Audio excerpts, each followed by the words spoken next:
இந்த படத்தை பொறுத்தளவுக்கு ஒரு கரண்ட் சினாரியோ வச்சுக்கிட்டு நடக்கிற ஒரு சின்ன ஒரு தற்கால ஒரு சூழல், தெருநாய்களுடைய சிக்கலை எப்படி அணுகிறது, அது வச்சுக்கலாமா வேண்டாமான்னு ஒரு சிக்கல் போயிட்டு இருக்கிற டைம்ல தெருநாயால வர்ற ஒரு பாதிப்பை வச்சு ஒரு படத்தை பண்ணியிருக்கார் டைரக்டர் சுந்தர்.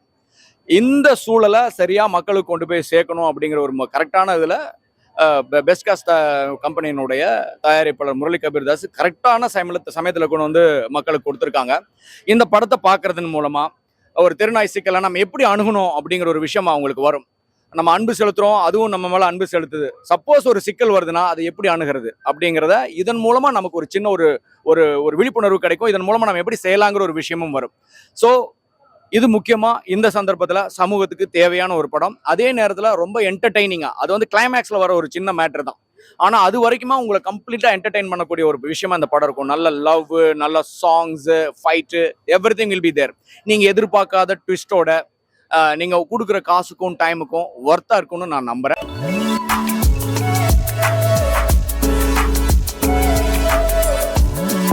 படம் நல்லா இருக்குங்க சார். இல்லை, நான் பாக்கியராஜ் படம்னால பழைய படம் அந்த மாதிரி அந்த 7 நாட்கள் மாதிரி இருக்கும்னு நினச்சேன். ஆனால் இப்போ இது கதை வேற மாதிரியா இருக்கு. தெருநாய் கடிச்சு ரேபிஸ் நோய் பரவுது இல்லையா, இப்போ அதை பற்றி எடுத்திருக்காங்க. ஹீரோ நல்லா நடிச்சிருக்காங்க. லவ் ஸ்டோரி, அந்த காதலுக்காக காப்பாத்துறதுக்கு ரொம்ப ட்ரை பண்றாரு, கடைசியில காப்பாத்திடுறாங்க. நல்லா இருக்கு, கதை நல்லா இருக்கு. எல்லாருமே பார்க்கலாம் சார். நல்லா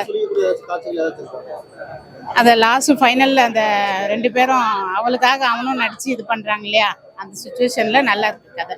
ரொம்ப நல்லா இருந்துச்சு. ஒரு லவ் ஸ்டோரி, ஒரு எப்படின்னா இப்படியும் இருக்காங்க அப்படின்ற மாதிரி சொல்லியிருக்காங்க. மற்றபடி வந்து ஃபேண்டசி இது எல்லாமே இருந்தது. கிளைமேக்ஸ் பார்க்கும்போது லவ்வுக்கான ஒரு படம் அப்படின்னு இருந்துச்சு. காதலி விழுந்தேன் படம் வந்து இறந்தவங்களை வச்சு அவர் நகுல் வந்து பண்ணியிருப்பாரு. இவங்க வந்து இறந்து போயிருவாங்கன்னு தெரிஞ்சு அவரை காப்பாத்துக்காக ஃபுல்லா எஃபர்ட் எடுத்து வந்து எல்லாமே நல்லா இருந்துச்சு. இதுல கான்ட்ரவர்சி ஒண்ணுமே இல்லையா? நம்ம கான்ட்ரவர்சி என்ன இருக்கு? ஏன்னா எதிர்க்கிற மக்களும் இருக்காங்க, ஆதரவா இருக்கிற மக்களும் இருக்காங்க. What is there? செய்யக்கூடாதுன்னு ஒண்ணுமே இல்லையே. இதை சொல்ல வேண்டிய அவசியம் இருக்கு. மனித சமூகம் உருவான காலகட்டத்திலிருந்து, ஏன் காட்டுக்குள்ள இருந்த காலகட்டத்துக்குள்ள இருந்து நம்மோட ரொம்ப நெருக்கமா இணைஞ்சிருக்கிற உயிரினம் டாக், நாய். இருக்கிறதுலயே உறவுகள்லயே, ஏன் எல்லா உறவுகள்லயுமே நன்றி உள்ள ஒரு உறவுனா அது நாயோட உறவுன்னு நம்ம சொல்றோம். சோ இன்னுமே படுக்கை வரைக்குமே நாய்கள் இருக்கு. நம்ம இன்னும் வீட்டுக்குள்ள நாய்கள் இருக்கு. சோ அப்படி இருக்கும்போது அதை நம்ம உடனடியா இங்கிருந்து நம்ம வெளியே அனுப்பிடுறது அப்படிங்கிறது கிடையாது. ஏன்னா ஒரு மனுஷனுக்கு மிகச்சிறந்த நண்பனா எல்லா சூழல்லையும் கூட இருக்கிறது அது நாய். அப்படின்ன வரைக்கும் நமக்கு ரொம்ப நெருக்கமான ஒரு சமூகமா நாயோட இருக்கிற உறவு இருக்கு. அது உடனே வெட்டி எறிஞ்சிட முடியுமான்னு தெரியாது. ஆனா அதுக்கு பாதுகாப்பா சில விஷயங்களை நம்ம செஞ்சுக்கணுங்கிறது அவசியம் இருக்கு. அதை எப்படி செஞ்சுக்கலாம் அப்படிங்கிற விஷயத்த நம்ம இதன் மூலமா பாக்குறோம். சோ அதற்கான விஷயங்களை என்ன செய்யலாங்கிற ஒரு விஷயத்த சொல்ல வரதா இருக்குது இந்த படம். சோ இதுல கான்ட்ரவர்சியான விஷயங்கள் எல்லாம் ஒண்ணு இல்ல, கிடையாது. ஒரு ஆலோசனையான விஷயம் வேணா இருக்கு, கான்ட்ரவர்சி விஷயம் கிடையாது. லவ் இப்படி இருந்தா நல்லா இருக்கும், ஒருத்தர் விட்டு கொடுக்காம கடைசி வரைக்கும் இருக்கணும், எந்த ஒரு இது வந்தாலுமே சூழ்நிலை வந்தாலுமே அப்படின்ற மெசேஜ் சொல்லியிருக்காங்க. மற்றபடி இது எல்லாமே வந்து கிளைமேக்ஸ் வந்து அந்த ஒரு விஷயம் தான் இருந்துச்சு. ஃபேண்டசியா இருக்கட்டும், ஃபர்ஸ்ட் ஹாஃப்ல கொஞ்சம் லேக் இருந்துச்சு. அது எல்லாமே வந்து தாண்டி கிளைமேக்ஸ்ல வந்து இந்த விஷயம் நிறுத்தி இருக்கு. ஒரு சிக்கலை வச்சுதான் ஒரு கதை. ஒரு தேர்நாய் வந்து கடிச்சிருச்சு, அதன் மூலமா வர சிக்கல் தான், தெரியாம போறதுனால அல்லது சரியா அணுகாததுனால வர்ற சிக்கல் தான் அது. சோ அப்படின்னு பார்க்க போகும்போது இது எதிராலாம் சொல்லல. சப்போஸ் நம்ம எப்படி கிளியரா இருக்கலாம், இப்படி கூட தப்பு நிகழ்ந்துடலாம், எப்படி கவனமா இருக்குதுங்கிற ஒரு சின்ன விஷயத்த சொல்ல வருது, அவ்வளவுதான். மனித சமூகம் உருவான காலகட்டத்திலிருந்து நம்மளோட நெருக்கமா இருக்கிற ஒரு உயிர் என்னன்னா அது நாய் இல்லையா? அது இன்னைக்கு தான் நமக்கு தெரியுதா? எத்தனையோ 1000 ஆண்டுகளை கடந்து வந்திருக்கிறோம். இன்னைக்கு திடீர்னு வந்து அது வேண்டாம் வேண்டாங்கிறதுல வேணும் வேண்டாங்கிறது. ஏன்னா பாதிக்கப்பட்டவன் கண்டிப்பா சொல்லுவான் நண்பா, பாதிக்கப்பட்டவன் வேண்டான்னு தான் சொல்லுவான் இல்லையா? ஏன்னா அவன் நேரடியா அனுபவிச்சிருக்கான் இல்லையா? சோ ஆனா பாதுகாப்பா எப்படி நடந்துக்கிறது அப்படிங்கிற ஒரு விஷயம் தேவைப்படுது. பின்னால நாய்களை எல்லாம் கம்ப்ளீட்டா ஒழிச்சதுக்கு அப்புறம் நாயே கிடையாது. அப்ப திருட்டு பயம் வந்து வேற விஷயங்கள்லாம் வந்து ஒரு உண்மையான உறவு நான் எங்கேயுமே கிடைக்கல, மனுஷங்கிட்ட கிடைக்கல. ஒரு நாயோட இருந்தா கூட நன்றியோட இருந்திருக்கும். உன் கூட பழகினதுக்கு நாய்க்கு 2 பிஸ்கட் வாங்கி போட்டுருக்கலாம்டான்னு சொல்லுவான் மனுஷன். அப்ப வந்து நாய் வேணும்னு எல்லாம் ஆமா நாயை கொண்டு வரணும்னு பேசுவோம். இது எப்பவும் நடக்கிறது தான். இக்கரைக்கு அக்கறை பச்சை மாதிரி நடக்கிற விஷயங்கள் தான். புத்திசாலித்தனமா பாதுகாப்பா எப்படி நடந்துக்கிறதுங்கிறத நம்ம இப்ப பாக்கணும். நல்லா இருக்கு. நான் ஒரு பார்க்கலாம்னு நினைச்சேன், முதல் காட்சி சார் பார்க்கலாம்னு நினைச்சேன், ஆனா பார்க்க முடியல. ஆசையோட வந்தேன். நல்லா பண்ணிருக்காங்க. அப்படி இல்லைங்க சார், பொதுவா படம் சூப்பரா இருக்கு, எல்லாமே நல்லா நடிச்சிருக்காங்க. படத்துக்கான ப்ரோமோ அப்படிங்கிற விஷயம் கதையை சார்ந்து இருக்கணுங்கிறது கிடையவே கிடையாது. இப்ப நெல்சன் சார் பண்றாங்க, எத்தனையோ பேர் பண்றாங்க, அதுக்கு கதைக்கு அதுக்கு சம்பந்தம் கிடையாது. ஒரு சின்ன ஒரு கியூரியஸை கொடுக்கணும். ஒரு சின்ன கியூரியஸ் கொடுக்கணும் இல்லையா, அதை வந்து கிரியேட் பண்ணணும். என்ன கியூரியஸ் கொடுக்கணும், ஏதாவது ஒரு ஒரு டேஸ்டான ஒரு ரொம்ப இன்ட்ரெஸ்டிங்கான ஒரு விஷயத்தை கொடுத்து அதுக்குள்ள ஒரு படத்தோட ப்ரொமோ வைக்கும்போது அது ரீச் ஆகுங்கிற காரணத்துக்காகத்தான் அதை வச்சது. சப்பானியும் பரட்டையும் 16 வயதிலே சந்திச்சுக்கிட்டாங்கன்னா இந்த காலகட்டத்தில் சந்திச்சுக்கிட்டு என்ன பேசிப்பாங்க அவங்க கிராமத்துல அப்படிங்கறத அந்த கான்செப்ட். நல்லா இருந்துச்சு, சூப்பரா இருந்துச்சு. ஆமா, நல்லா இருந்துச்சு சூப்பராச்சுன்னு சொல்றீங்கல்ல, அது ரொம்ப முக்கியமானது இல்லை எனக்கு. ஏன்னா நான் உங்களுக்கு ஒரு மருந்தே கொடுக்க போறேன் அல்லது ஏதோ ஒன்று விஷயத்தை கொடுக்க போறேன்னா தேனை தடவி கொடுத்தாதான் நீங்க சாப்பிடுவீங்க. ஏன்னா குழந்தைகள் தான், எல்லா ஆடியன்ஸும் என்ன தெரிஞ்சா வரப்போறான், படம் தெரியாம தான் வரப்போறான். அவனை கூப்பிடுறதுக்கு உண்டான ஒரு விஷயம் தான் அது. கண்டிப்பா கூப்பிட்டாலும் அவங்க எல்லாரும் சந்தோஷப்படுற மாதிரி ஒருத்தான விஷயத்தை தான் உள்ள வச்சிருக்கோம்.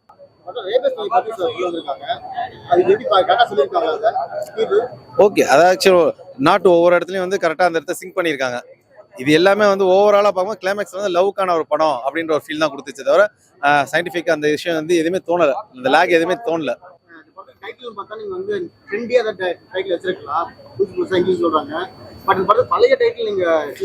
அது வந்து டைரக்டர் சாருடைய அந்த குரு பக்தி. அவர் பாக்யராஜ் சாருடைய சிஷ்யன். ஸோ தன்னுடைய முதல் படத்துக்கு தன்னுடைய குருநாதரனுடைய டைட்டில் தான் வைக்கணும்னு அவருடைய மனப்பூர்வமான ஆசை. அதை அதில் கொண்டு வந்தார். அதுவும் கதைக்கு ஆப்டா இருந்தது. கதாநாயகி ஒரு 7 நாளுக்குள்ள ஒரு சிக்கலுக்குள்ள ஆளாக போறாங்க. அந்த 7 நாளுக்குள்ள ஹீரோ எப்படி வந்து அதை சமாளிச்சு கொண்டு வர போறாங்கிற ஒரு விஷயம் இருந்ததுனால அந்த 7 நாளுங்கிறது மிக பர்ஃபெக்டா இருந்தது அதுக்குள்ள உட்கார்ற மாதிரி. அதனால அந்த டைட்டில் எடுத்துக்கிட்டோம். அவர்கிட்ட போய் கேட்டோம். அவர் மனசார்பா ஆசீர்வாதம் பண்ணி அந்த சாருக்கு அதை கொடுத்தாரு. It's a blessing for us. கதைக்கு தேவைப்பட்டுச்சு, அவரோட விஷயம் இருந்துச்சு, அவர் இருந்தா நல்லா இருக்கும். அந்த 7 நாள்ல அவர் இல்லாம அந்த 7 நாள் அப்படிங்கிற ஒரு விஷயத்த நம்ம யோசிக்கவே முடியாது. ஏன் இந்த 7 நாள்லயும் அவர் இருந்தாருன்னா எப்படி இருக்கும்? அதுவும் இன்னொன்னுதான், ஒரு சிஷியனா அவர்கிட்ட தொழில் கத்துக்கிட்டவரா தன்னுடைய குருநாதரை வந்து தன்னுடைய கதையில பார்க்கணும்னு ஆசை இருக்கும் இல்லையா, அதை வச்சு பார்த்தாரு. அது ரொம்ப பொருத்தமா இருந்தது. அதுல அந்த இடத்துல அவரை விட வேற யாரும் இருக்க முடியும்?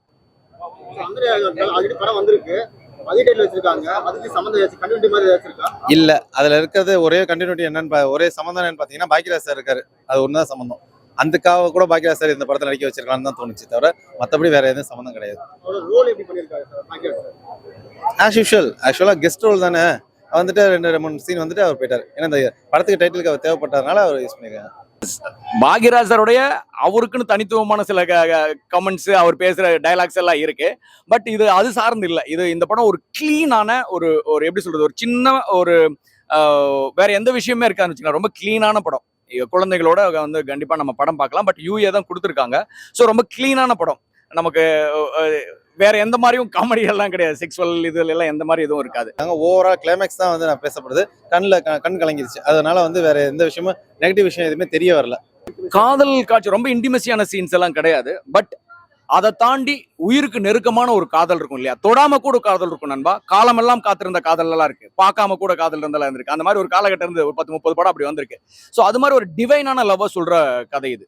இட்ஸ் இன்டிமசிங்கிறதோ செக்ஷுவலி ரொம்ப இதா இருந்தாங்க அப்படிங்கிற மாதிரி இட்ஸ் ரொம்ப சோல் கனெக்டடான படம். அந்த மாதிரியான ஒரு லவ் ஸ்டோரி இது. சில பேர் நாய்களுக்கு வந்து சப்போர்ட் பண்ணாங்க, சில பேர் கெஸ்ட் பேசுறாங்க. ஸோ உங்களுக்கு அதுல எந்த சைடு நீங்க?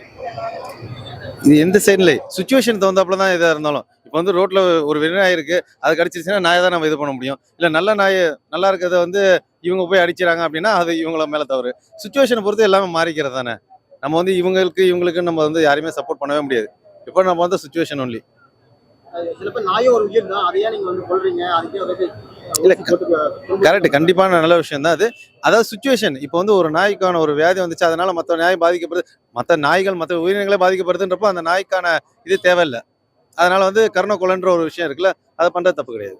காமிக்கலுக்குன்னு தனிப்பட்ட முறையில நாங்க எதுவுமே ஒர்க் பண்ணல, அவசியமும் படல. இதுல ஒவ்வொரு சீன்லயும் அடுத்தடுத்து போகக்கூடிய பயங்கர சுவாரஸ்யமான விஷயங்கள் இருக்கு. எவ்வொரு சீன்லயுமே குறைஞ்சது 2 ட்விஸ்டாவது இருக்கும். அப்படி இருக்கும்போது காமெடிக்குன்னு தனியா ஒரு விஷயம் தேவைப்படல. அது வச்சா எக்ஸ்ட்ரா பேர்டனா தான் இருக்கும். அதனால நாங்க வைக்கல. சார் அது ரொம்ப கவனமா இருந்தார். டைரக்டர் சார் அதுல ரொம்ப கவனமா இருந்தார். தெய்வத்தால் ஆகாதெனினும் முயற்சி தன் மெய்வருத்த கூலி தரும் அப்படிங்கிற விஷயம் தான். விதியாகட்டும், கடவுளா கூட இருக்கட்டுமே, அதுதான் அதான் சொல்லுது. கடவுளாலே முடியலன்னா கூட உன்னுடைய காதலால ஒரு விஷயத்த செஞ்சிட முடியும், உன்னுடைய அன்பால ஒரு விஷயத்த செஞ்சிட முடியும்னு ஒரு நம்பிக்கை விதைக்கிற படமா தான் அந்த 7 நாள் இருக்கு. அதுல ரொம்ப தெளிவா எங்க அதை வச்சா கரெக்டா இருக்குமோ அதை அங்க வந்து கரெக்டா எம் சுந்தர் சார் வச்சிருக்காரு.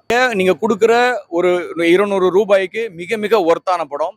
இந்த கால சூழல்ல போயிட்டு இருக்கிற சிக்கல்கள், தெருநாய் குறித்து வர சிக்கல்களை நீங்க எப்படி பார்க்கலாம், அதுக்கு உங்களுக்கு ஒரு நல்ல ஒரு ஆலோசனை சொல்லும், டீப்பரா ஒரு ஆலோசனை சொல்லும்.